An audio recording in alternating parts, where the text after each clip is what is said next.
na naman kaya ang plano ni Kahepe? Sa araw nga ito ay linggo. Ano naman kaya ang katarantaduhan nito? Diyos ka. At ito na nga, dinatnan ko na nga, nag-aayos na sila. Sobrang kaartihan nila na yan tuloy na late sila. Muna nakandili Kahepe, di pa ringatla. Nakuha mo pa talaga rumampa dyan, hindi ka marine eh.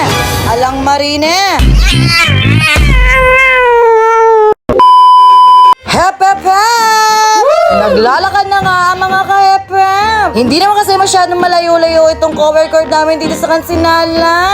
Kaya hindi ka mapapawis, nandito ka na. At ito na nga ang aming cover court. At kung makikita nyo, marami-rami na rin ang tao. Diyos ka. Ito ang pinakahihintay nila ang aming Vice Mayor, Peter Nucong. Hello po sa inyo. Hepepe! Di ko na lahat pinakita, nag-i-start na dyan. Tinawag na nga ang bawat team dyan. At kahit nga masama ang panahon, talagang dinaretso nila. Hindi na natin sila mapigilan. Di paningatla. Talagang bawat isa sa kanila pinagandaan nila ang itong liga na to. Talagang magaganda ang kanilang mga muse. At kung titignan nyo, talagang iniisa-isa ko sila dyan. Siyempre, ang mga manok ko nandyan din. Di paningatla. Para bang nabitin yata dyan si Pep.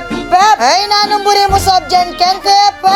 Isa ka naman rumampa, di paningatla. Hey, nakaman mo, Marine man. Ay, alang Marine.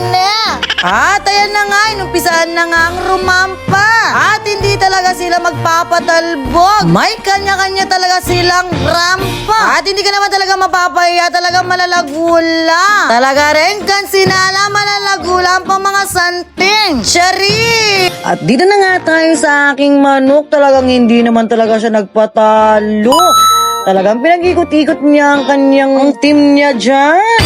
Talagang ginawa niya ang best niya. Talagang nagpa-sexy sila sa harap ng mga judge. Wow! Amazing! Talagang mapapawaw ka talaga kapag ganyan sila kagaling at kaganda. Di po maningatla. Talagang mapapasigaw ka at mapapatingin. Dito na nga sa oras na ito na, pinakita na nila ang kanilang talent.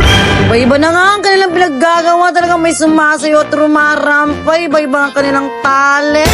Ay, talagang itong manok ko, talagang hindi siya nagpatalo. Talagang pengending pengaldag gusto. Ay, Diyos ko, kung talaga naman ako'y nandyan, talagang mapapasayaw ako at mapapahindak ako kapag malaki ang kanilang premyo. Charis! Eto na nga, tinanggap na nila ang kanilang mga award. Mga ka-Pep, hanggang dito na lang tayo. Maraming salamat!